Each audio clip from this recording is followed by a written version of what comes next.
রিদওয়ান কেউ যদি মনে করে এখানে অন্য প্রার্থী হবে, এখানে অন্য কোনো প্রার্থী হবে না। ডক্টর রিদওয়ান আহমেদ এখান থেকে নির্বাচন করবে।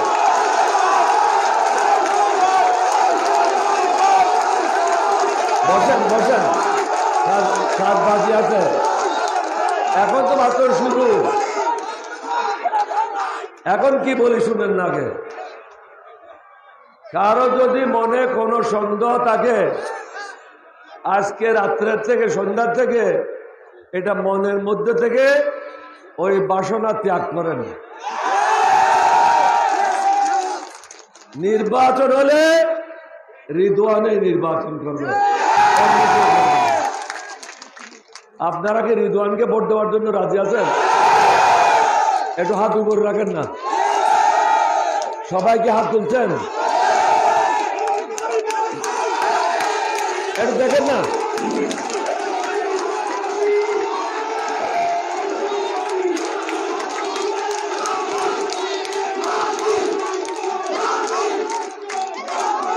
আপনারা একটু হাত উপর রাখেন, হাত উপর রাখেন। দেখেন ডায়ে পাশে দেখেন, মধ্যখানে কোনো আওয়ামী লীগের লোক আছে কিনা দেখেন।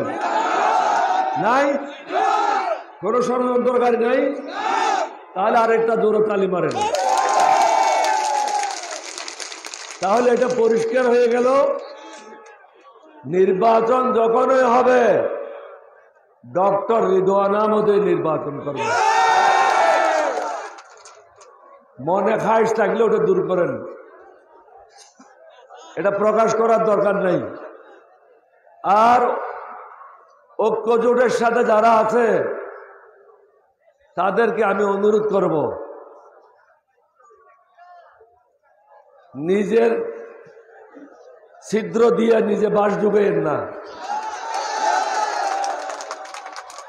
আমার কথাটা বুঝছেন তো?